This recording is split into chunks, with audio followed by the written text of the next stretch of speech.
तो चलिए बच्चे, अब से हमारे साइंस के क्वेश्चंस की शुरुआत हो गई है और बहुत ही अच्छे वाले और बहुत ही मज़ेदार से साइंस के क्वेश्चंस आएंगे। तो जल्दी से जिन जिन बच्चों ने अभी तक क्लास को लाइक नहीं कर रखा है, क्लास को लाइक कर दे, और उसके साथ में जिन जिन बच्चों ने चैनल को सब्सक्राइब नहीं कर रखा है, चैनल को भी सब्सक्राइब कर दिया जाए जी। तो जल्दी से शुरू करते हैं आज के हमारे साइंस के क्वेश्चंस को। तो बहुत ही प्यारा सा और बहुत ही सिंपल सा क्वेश्चन आया हुआ है और जो कि फिजिक्स के बेस पे है, और टॉपिक है बच्चे हमारा ऑसिलेशंस एंड वेव्स के टॉपिक के बेस पे है। ठीक है, ऑसिलेशंस और वेव, जो कि मैंने जब फिजिक्स की मैराथन हुई थी उसके अंदर बहुत ही डिटेल में मैंने बताया था। और आई एम डैम श्योर कि जो जो बच्चे जैसे AK ब्राउन है, गूगल बॉय है, उन सबको तो बहुत डिटेल में ही समझ में आ गया था, और भी जो भी उस टाइम पे लाइव थे जी। अरे वेरी गुड यदुवंशी, बहुत ही अच्छी बात है और कॉन्ग्रेचुलेशंस। मैं उम्मीद करती हूँ कि आप सभी बच्चों का ऐसे ही तैयारी होती रहे, ऐसे ही एग्ज़ाम्स सारे क्लियर होते रहे जी। बहुत ही बढ़िया, थैंक यू सो मच जी। तो चलिए बच्चे, तो मैं आप लोगों को बताना चाहूँगी कि ये क्वेश्चन हो चुका है ऑलरेडी हमारे मैराथन के अंदर, आज भी बताऊँगी, एक्सप्लेन आज भी होएगा। बट अगर और भी लगे कि भी मैडम एक्सप्लेनेशन में कोई कमी है तो आप लोग वो मैराथन देख लेना, मैराथन के अंदर बहुत ही डिटेल में बताया गया है। ठीक है, टॉपिक वो बहुत ही डिटेल में कवर अप किया गया है।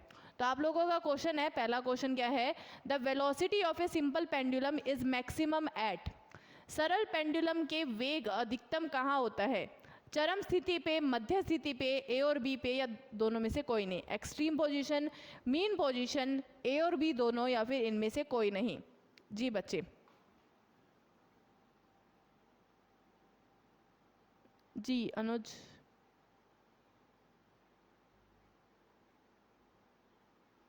चलो वेरी गुड।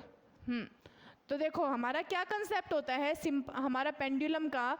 देखो पेंडुलम का क्या होता है कि पेंडुलम ना एक जगह से दूसरी जगह ऐसे ऐसे घूमता रहता है। ठीक है, इनको कौन से पोजीशन बोला जाता है, इनको बच्चे बोला जाता है एक्सट्रीम पोजीशन। ठीक है, एक्सट्रीम पॉइंट पे क्या होएगा, देखो जब भी हमारा पेंडुलम एक जगह से दूसरी जगह जाता है, तो जब यहाँ से यहाँ पे आता है तो यहाँ पे क्या होता है, वो रुक जाता है, यानी कि इसकी क्या हो जाती है, वेलोसिटी हो जाती है बच्चे, जीरो हो जाती है। अब अगर यहाँ पे ऊपर आने के बाद में अगर इसका वेग यानी कि गति जो है वो जीरो हो जाएगी, तो मैक्सिमम कहाँ होएगी, तो मैक्सिमम मिलेगी आपको यहाँ पे। मैक्सिमम कहाँ पे होएगी, मैक्सिमम वेलोसिटी मिलेगी आपको मीन यानी कि मध्य पोजीशन पे। ठीक है, मध्य पोजीशन में आपको वेलोसिटी मैक्सिमम मिलेगी।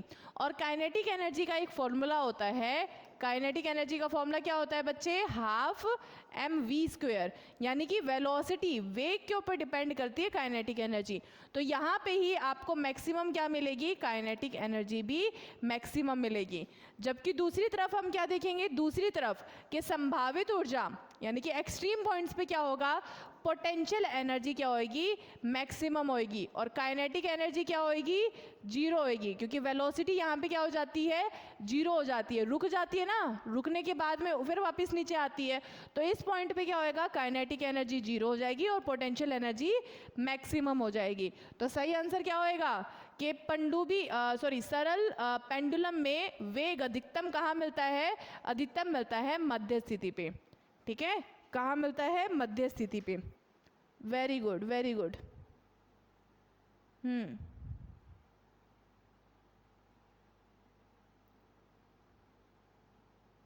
चलो वेरी गुड। चलिए अगले क्वेश्चन की ओर बढ़ते हैं। अगला क्वेश्चन क्या है, charge on proton is, proton पर आवेश होता है, कैसा चार्ज होता है, नेगेटिव होता है, न्यूट्रल होता है, पॉजिटिव होता है, या फिर इनमें से कोई नहीं। नकारात्मक, तटस्थ, या फिर बच्चे सकारात्मक, या इनमें से कोई नहीं जी। कैसा चार्ज होता है प्रोटॉन पे जी।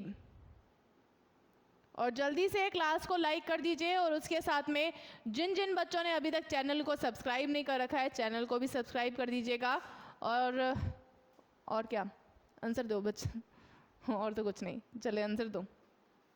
पॉजिटिव जी। तो बच्चे हमारे तीन तरह के चार्ज होते हैं, पॉजिटिव, न्यूट्रल और नेगेटिव। ठीक है, तो एक एटम के अंदर पॉजिटिव चार्ज कौन लेके घूमता है? पॉजिटिव चार्ज लेके घूमता है प्रोटॉन, ठीक है। कौन सा? प्रोटॉन। नेगेटिव चार्ज किसके ऊपर होता है? नेगेटिव चार्ज होता है इलेक्ट्रॉन के ऊपर, ठीक है, इलेक्ट्रॉन के ऊपर, जिसका मास कितना होता है? 9.11 इंटू 10⁻⁻31। 9.11 इंटू 10⁻⁻31 किसका मास होता है बच्चे? इलेक्ट्रॉन का, ठीक है। और न्यूट्रल कौन सा होता है? न्यूट्रॉन होता है, न्यूट्रॉन, ठीक है। न्यूट्रॉन होता है जो कि न्यूट्रल होता है, यानी कि उसमें कोई चार्ज नहीं होता। इलेक्ट्रॉन किसके द्वारा खोजा गया? जे थॉमसन के द्वारा, ठीक है, जे थॉमसन के द्वारा। न्यूट्रॉन किसके द्वारा खोजा गया? चैडविक के द्वारा। और प्रोटॉन खोजा गया गोल्डस्टीन के द्वारा, ठीक है, गोल्डस्टीन के द्वारा प्रोटॉन की खोज की गई। और उसके अलावा हमारा एक और भी है, एक और क्या है? रदरफोर्ड। रदरफोर्ड ने क्या खोजा है? रदरफोर्ड ने खोजा है बच्चे हमारा न्यूक्लियस, ठीक है। रदरफोर्ड ने क्या खोजा है? न्यूक्लियस। जी, वेरी गुड, वेरी गुड। चलिए अगले क्वेश्चन पे बढ़ते हैं। The pH of lemon is, नींबू का पीएच क्या होता है? 3.6, 4.7, 2.4 या 5.8? जल्दी से बताइए।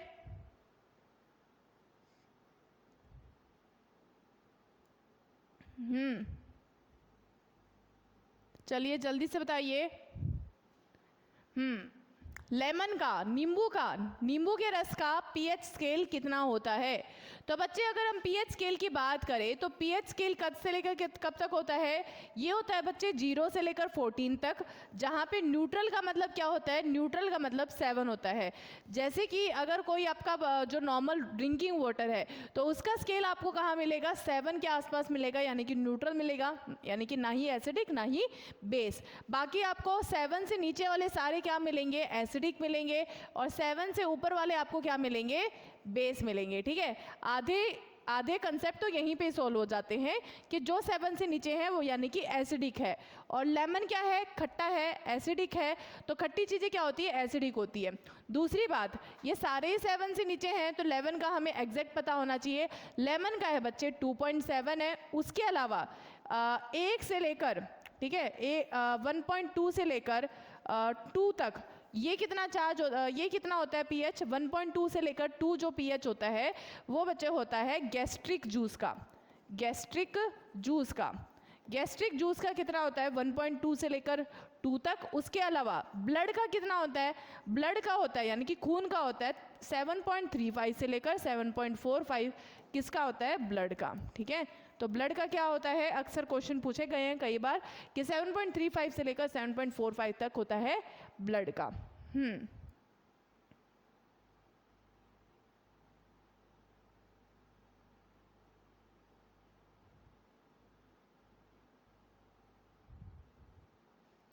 चलो वेरी गुड, वेरी गुड। चलिए सही आंसर, ठीक है। और NaOH का, NaOH क्या होता है? Sodium hydroxide, sodium hydroxide, caustic soda hydroxide, ठीक है। सोडियम हाइड्रोक्साइड जिसे कास्टिक सोडा कहा जाता है, कास्टिक सोडा। तो कास्टिक सोडा का आपको क्या मिलेगा? सोडियम हाइड्रोक्साइड का 14 मिलेगा, ठीक है। वो बहुत ही स्ट्रॉन्ग बेस होता है। चलो अगला question, what material is used for making solar cell? Solar cell बनाने के लिए किस पदार्थ का उपयोग किया जाता है? सोलर सेल क्या होते हैं? सोलर सेल ऐसे उपकरण होते हैं जो कि हमारी प्रकाश ऊर्जा को किस में चेंज करेंगे? प्रकाश ऊर्जा को बच्चे विद्युत ऊर्जा में चेंज करते हैं, विद्युत ऊर्जा में। तो प्रकाश ऊर्जा को विद्युत ऊर्जा में चेंज करने का काम कौन करते हैं? सोलर सेल करते हैं। और सोलर सेल किसके मिलके बने होते हैं? सोलर सेल बने होते हैं बच्चे सिलिकॉन के, ठीक है। किससे मिलके बने होते हैं? सिलिकॉन से। Very good. अगला question, the chemical name of limestone is? चूना पत्थर का रासायनिक नाम क्या होता है? पोटेशियम परमैंगनेट, सोडियम क्लोराइड, या फिर सोडियम बाइकार्बोनेट, या फिर कैल्शियम कार्बोनेट? जी बच्चे क्या होता है? जल्दी से बताइए। GK GS 360 डिग्री, ये अच्छा नाम है, काफ़ी यूनिक है।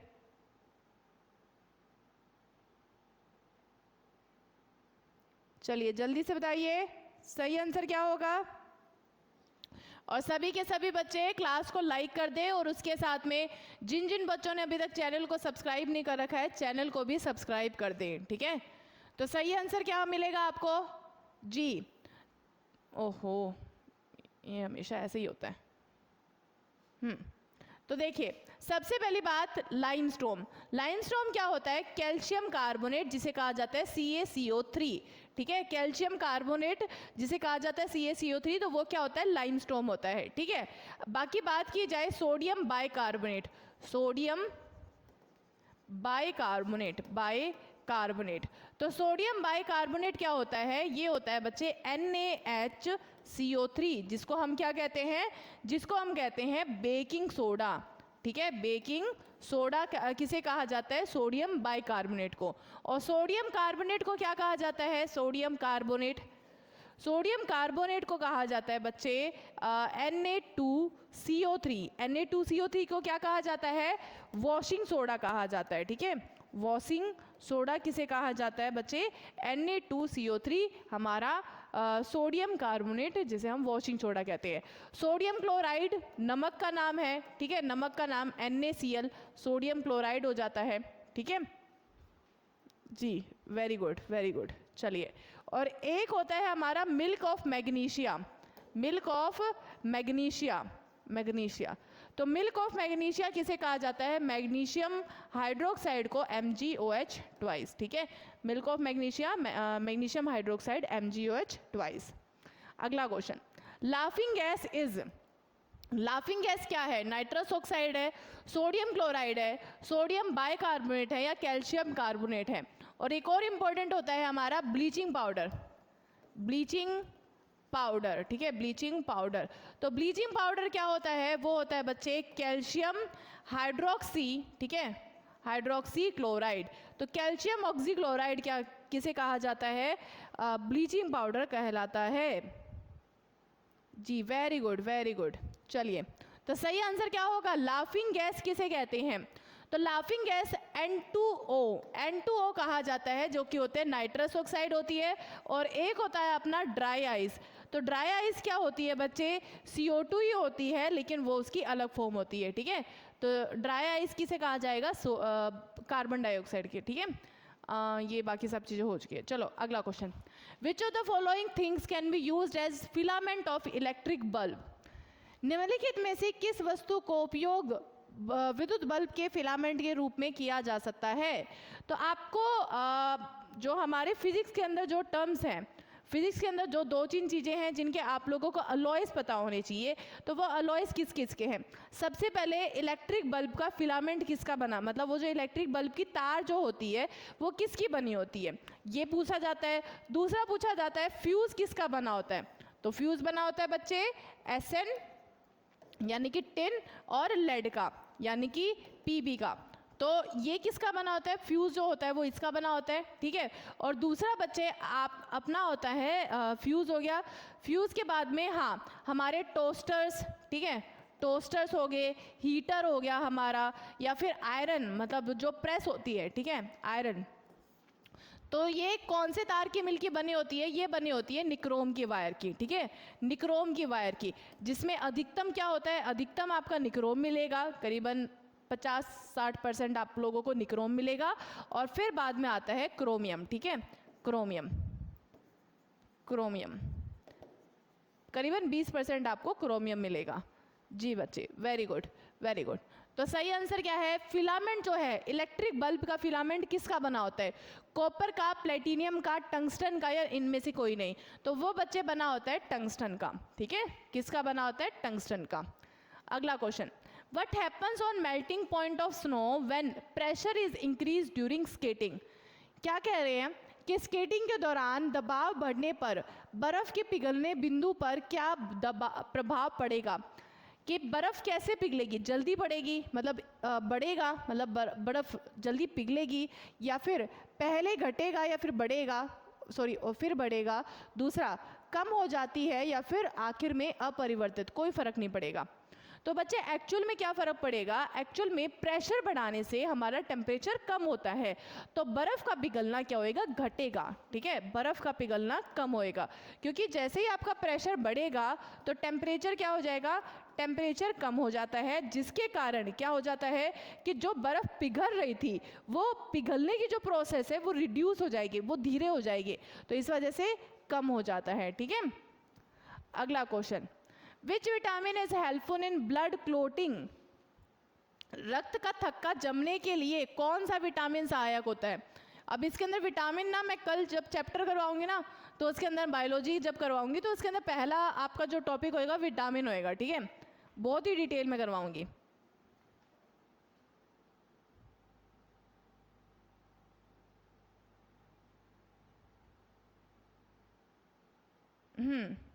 चलिए जल्दी से बताइए सही आंसर क्या होगा। क्लोटिंग में, ब्लड क्लोटिंग में कौन सा मदद करता है? तो ब्लड क्लोटिंग में मदद करता है विटामिन के। यानी कि हमारा अगर हमारे बॉडी में से कई बार ऐसा हो जाता है, हाथ में कट लग जाता है या फिर मतलब हमारी बॉडी से खून अगर बहने लग गया तो वो हमारा खून जो है वो अपने आप ही सूख जाता है। तो वो सूखने में कौन मदद करता है? वो एक्चुअल में तो मदद करता है प्लेटलेट्स, लेकिन विटामिन के अंदर कौन मदद करता है? वो विटामिन में मदद करता है के। वरना अगर ऐसा ना हो, अगर हमारी बॉडी में विटामिन ना हो तो खून सूखेगा नहीं, खून नहीं सूखेगा तो खून बहता रहेगा, और खून बहता रहेगा तो हमारे अंदर बॉडी के अंदर खून की कमी हो जाएगी। विटामिन सी क्या होता है? विटामिन सी की कमी से हमें स्कर्वी हो सकता है, और बच्चे विटामिन सी को क्या कहा जाता है? एस्कोर्बिक एसिड भी कहा जाता है, एस्कोर्बिक एसिड भी कहा जाता है। ठीक है, चलिए अगला question, upon which principle solar cell works?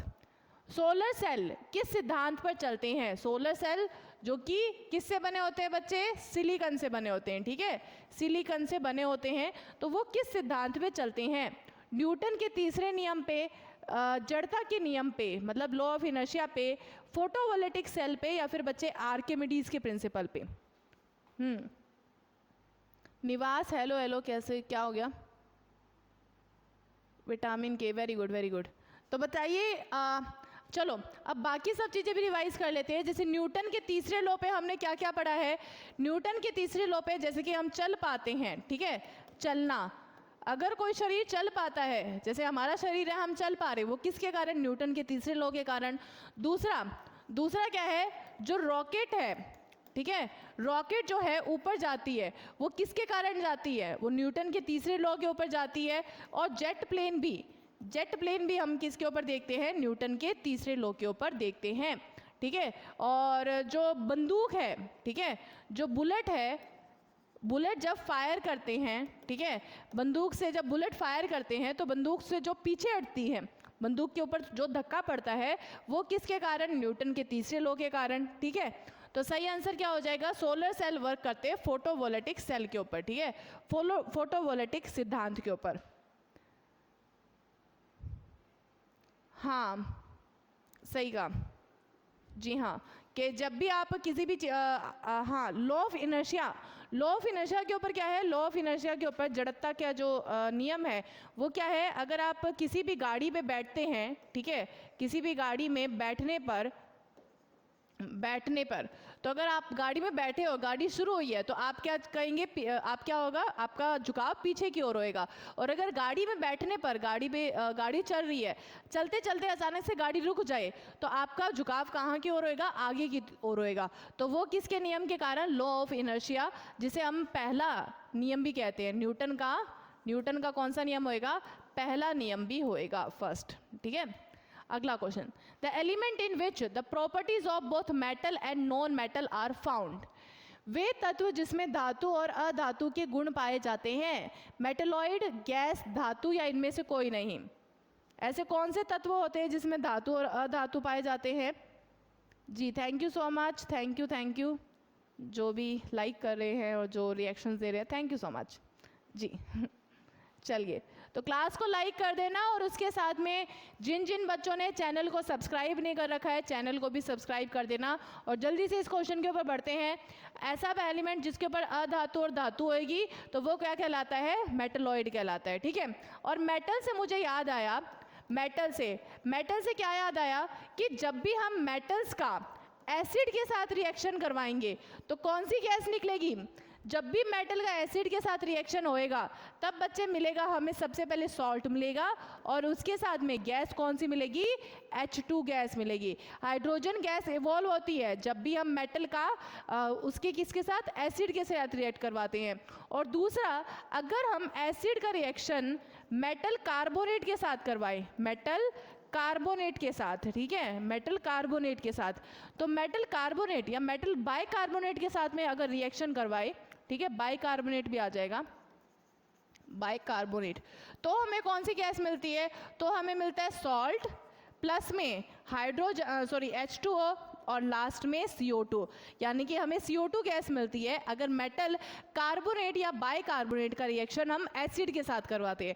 और अगर एसिड का रिएक्शन अगर हम मेटल के साथ करवाते हैं तो हमें हाइड्रोजन गैस मिलती है। अभी प्रसाद आपके चैनल पे जी पहला, तो भाई थैंक यू सो मच भाई, आप हमारे क्लास में आए हैं जी, स्वागत है आपका, ठीक है। और उम्मीद करती हूँ आप लोगों को आज क्लास समझ में आ रही होगी जी। क्लास समझ में आ रही है ना सभी बच्चों को? और आप कौन आए हैं? अभी प्रसाद, आपको समझ में आ रहा है क्लास? जो बच्चे नए देख रहे हैं जी, चलिए, सो उम्मीद करती हूँ आप लोगों को, आप सभी बच्चों को क्लास अच्छी लग रही होगी। और क्लास अच्छी लग रही है तो क्लास को लाइक कर देना। और बच्चे जो बच्चे जिन बच्चों ने अभी तक चैनल को सब्सक्राइब नहीं कर रखा है, चैनल को भी सब्सक्राइब कर देना, ठीक है। और अगर किसी ने भी हमारे फिजिक्स की और साइंस की फिजिक्स और हिस्ट्री की मैराथन नहीं लगाई है तो वो मैराथन लगा लेना, मैं सभी बच्चों को बोल रही हूँ, ठीक है। आप लोगों का एग्ज़ाम कब होएगा? जुलाई में होएगा। जुलाई से पहले आप लोग सारी मैराथन लगा लो, सारा सिलेबस कंप्लीट कर लो, एक बार अच्छे से रिवीजन कर लो, ठीक है। तो फिर बाद में एक पेंडा छूट जाएगा आप लोगों के दिमाग से, काफ़ी सारा जो जीके का जो पोर्शन है उसका पोर्शन आप लोगों का क्लियर हो जाएगा, ठीक है। तो मैंने अभी तक 2 मैराथन ले रही है, ठीक है, मैराथन मैंने अभी तक 2 ले रही है। कौन कौन सी है? एक है फिजिक्स की है, ठीक है, जो कि कंप्लीट हो चुकी है, 6 घंटे की है। 6 घंटे की आप जब 2x करके देख लो 3 घंटे की हो जाएगी, और उसको भी चाहे आधा आधा करके कैसे भी करके देख लो, कंप्लीट कर लो वो फिजिक्स की मैराथन। और दूसरी है हमारी हिस्ट्री की, और हिस्ट्री बच्चे कंप्लीट हिस्ट्री है जिसमें एंशंट भी है और आपको मेडिवल भी मिल जाएगी और बच्चे मॉडर्न भी मिल जाएगी, जो कि कंप्लीट नेवी, MR और SSR के एग्ज़ाम के पर्सपेक्टिव से हैं। और फिजिक्स भी सेम ही पर्सपेक्टिव से है, ठीक है।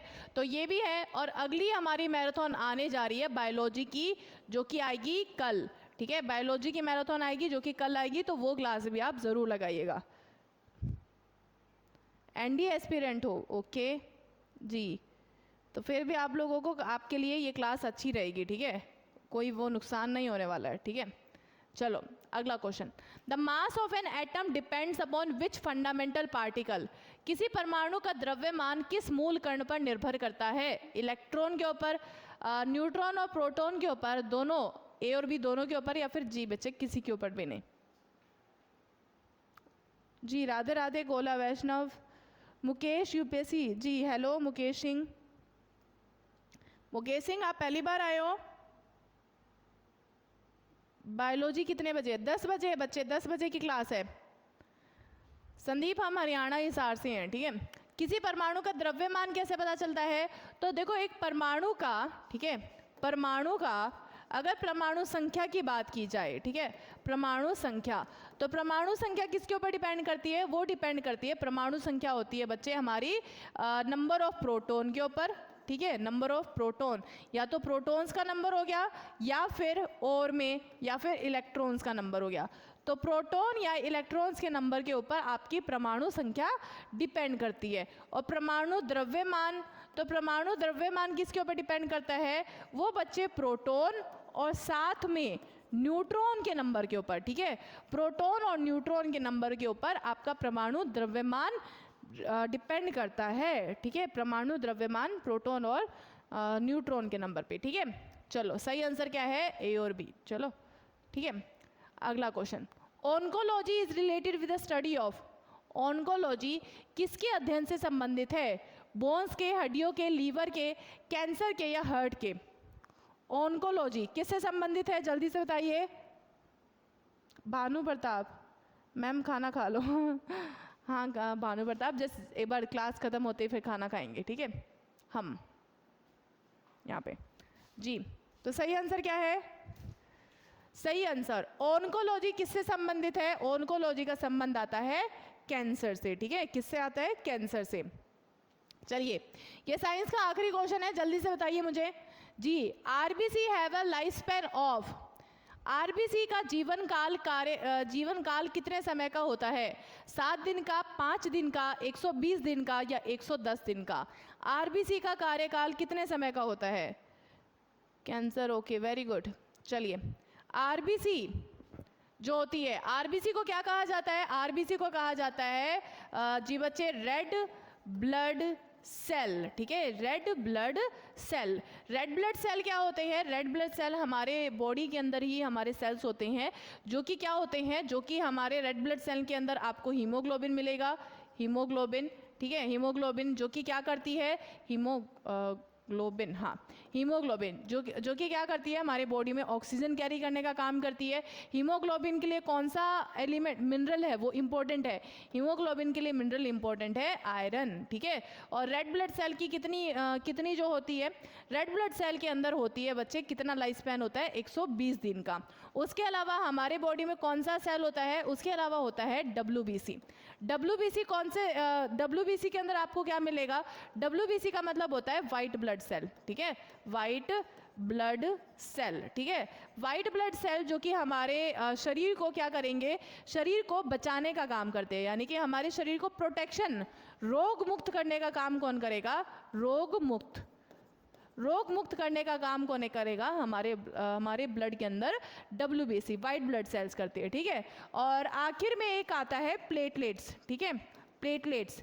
तो प्लेटलेट्स क्या करते हैं? हमारे खून को जमाने का, ठीक है, जमने का काम करते हैं। यानी कि अगर हमारे शरीर के अंदर, मतलब जैसा मैंने विटामिन के बारे में कहा कि अगर हमारे शरीर के अंदर अगर कट लग जाए, और अगर कट जो है वो कुछ टाइम बाद में सूख जाता है, खून सूख जाता है, वो किसकी वजह से? वो प्लेटलेट्स की वजह से भी, और विटामिन के अंदर विटामिन के की वजह से भी, और प्लेटलेट्स की वजह से ही हमारे खून के अंदर वो खून सूख पाता है, ठीक है। हाँ, 6 से 10 दिन किसका है? डब्ल्यूबीसी का है, ठीक है, 6 से 10 दिन डब्ल्यूबीसी का, ज़्यादा नहीं होता। चलिए जी।